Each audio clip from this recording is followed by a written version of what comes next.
Jan, tell me what brought you to our office and, and how the procedure turned out.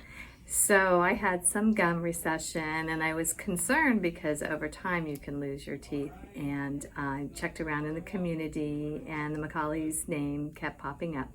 So I set up the appointment, and I have just, for a difficult thought of having, that kind of dental work done, it makes anyone nervous. So, but I felt so relaxed after having my initial appointment, and the procedure was explained in depth and how it would go, and all my questions were answered. And then the day of the procedure, I listened to a book on tape and closed my eyes, and it went much faster than I expected.